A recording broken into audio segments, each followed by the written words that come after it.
سلام رفقا، خیلی مخلصم رفقا. خیلی خوش اومدید به این ویدیو.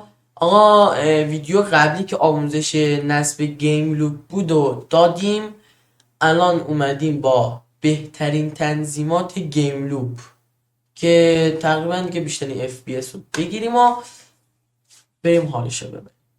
خب برو بریم برای آموزش. خب ببینید دوستان، ما دیگه طبق همیشگی پروتون وی پی ان رو با میکنیم، فعالش میکنیم یعنی وصلش میکنیم و میریم توی گیم لوپ.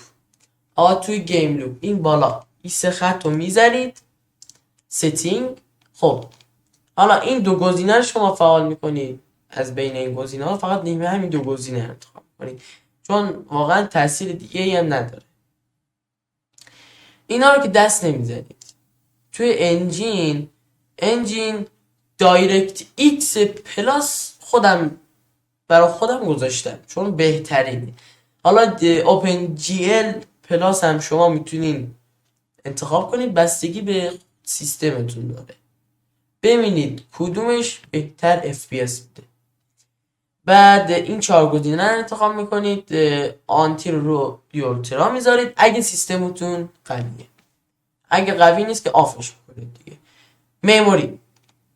میموری همون رم. آقا رم من 16 و گیم لوپم تا 8 گیگ بیشتر نداره و 8 گیگ میذارم من. اگه مال شما 8 گیگه باید بذارین 4 گیگ.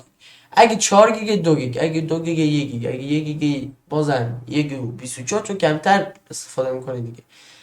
اگه 1 گیگه که میگم کلا دیگه بازی نکن. کلا میگم اصلا بازی نکن چون پایین تر از 2 گیگ واقعا اصلا چرت میشه بازی. خب اما من گفتم که رمو با چیکار کنیم. پروسسور میشه همون هسته های سی پی یو که هسته سی پی یو من گفتم همه رو استفاده کن، برام مهم نیست چون قویه و میکشه. شما میتونی رو 4 2 1 بذارید. این از این. رزولوشن، آقا رزولوشن خود مانیتور رو بذارید از بین این گزینه ها. اگه مثل من نیستش رو کاستومایز بزنید، اینجا گزینه هاشو دونه دونه وارد کن.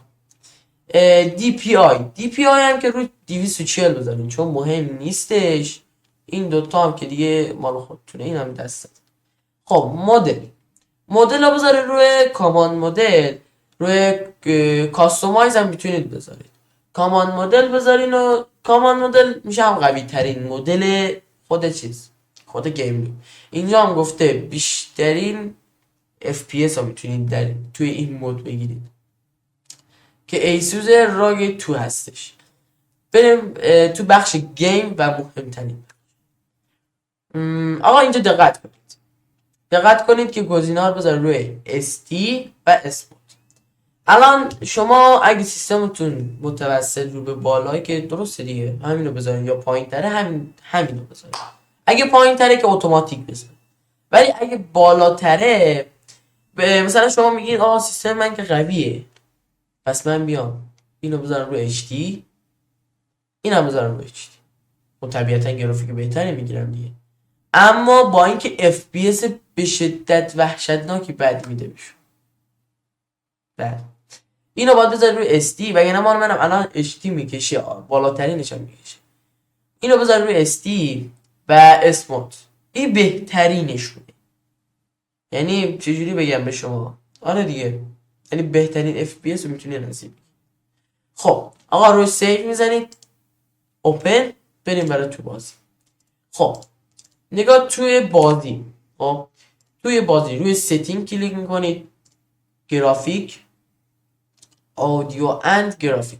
آقا روی گرافیک کوالیتی میذارید روی لو، بالاتر نمیذارید چون الان بازم فکر میکنیم مثلا میگین من چیزم بالاتر میذارم، اما باید بذارید روی لو. اینو میذارید روی لو، اینم فریم ریتش رو میذارید روی یولترا و بعد دیگه تنظیمات دیگه هم نمیمونه دیگه. امیدوارم که از این ویدیو خوشتون اومده باشه. لایک کامنت دونتون نره تا یک ویدیو دیگه. خداحافظ.